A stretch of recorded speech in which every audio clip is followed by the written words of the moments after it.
Chapter 1.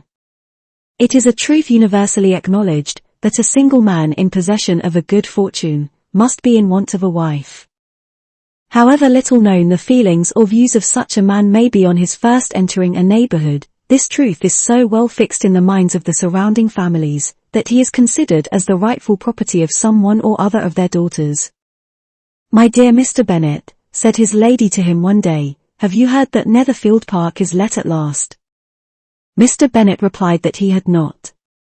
"But it is," returned she, "for Mrs. Long has just been here, and she told me all about it."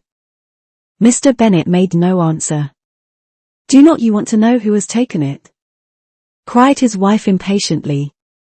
"You want to tell me, and I have no objection to hearing it." This was invitation enough. "Why, my dear, you must know, Mrs. Long says that Netherfield is taken by a young man of large fortune from the north of England, that he came down on Monday in a chaise and four to see the place, and was so much delighted with it that he agreed with Mr. Morris immediately, that he is to take possession before Michaelmas, and some of his servants are to be in the house by the end of next week. What is his name? Bingley. Is he married or single? Oh. Single, my dear, to be sure. A single man of large fortune, 4 or 5,000 a year. What a fine thing for our girls. How so? How can it affect them? My dear Mr. Bennet, replied his wife, how can you be so tiresome? You must know that I am thinking of his marrying one of them. Is that his design in settling here? Design? Nonsense, how can you talk so? But it is very likely that he may fall in love with one of them, and therefore you must visit him as soon as he comes. I see no occasion for that.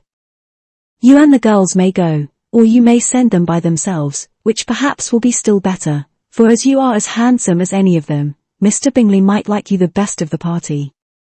My dear, you flatter me. I certainly have had my share of beauty, but I do not pretend to be anything extraordinary now. When a woman has 5 grown-up daughters, she ought to give over thinking of her own beauty. In such cases, a woman has not often much beauty to think of.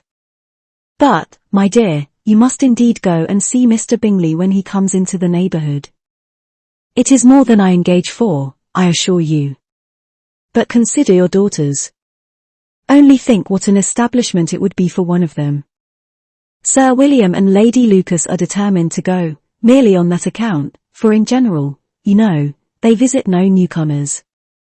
Indeed you must go, for it will be impossible for us to visit him, if you do not.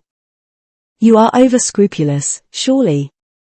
I dare say Mr. Bingley will be very glad to see you, and I will send a few lines by you to assure him of my hearty consent to his marrying whichever he chooses of the girls, though I must throw in a good word for my little Lizzie. I desire you will do no such thing.